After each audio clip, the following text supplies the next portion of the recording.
அல்லாஹ் என்றைக்குமே பெருமை கொள்பவர்களை விரும்ப மாட்டான். ஏன் அப்படின்னு கேட்டா, முதல் வசனம் என்ன சார் குர்ஆன்ல? அல்ஹம்துலில்லாஹ் அப்படின்னா என்ன அர்த்தம் தெரியுமா? என்னுடைய பணம், என் பெருமை, என் குலப்பெருமை, என் அறிவு, என் சொத்து எல்லாத்தையும் கலட்டி எறிஞ்சிட்டு, ரப்பே இது எல்லாத்துக்கும் காரணம் நீ மட்டும்னு சொல்றேன். இந்த புகழ் எல்லாம் ரப்பே நான் தள்ளி நின்று கொள்ளுகிறேன். என் படிப்போ, என் அறிவோ, என் செல்வமோ எதுவுமே கிடையாது. I am nothing, not nothing, no thing. நான் எதுவுமே இல்லடா இப்படின்னு யார் அந்த முதல் வார்த்தையை ஆரம்பிக்கிறானோ அவனுக்கு தான் குர்ஆன் முழுக்க பயன்படும்.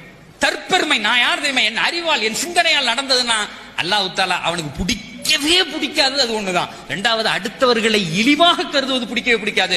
அல்லாஹ் நம் வாழ்க்கையில நம் மரண பந்தம் வரையும் அல்லாஹ் தஆலா நமக்கு என்ன தேவையோ அதை அவனே வழங்கி நம்மை மரண பந்தம் வரையும் சுகமாக வாழ வைப்பான்.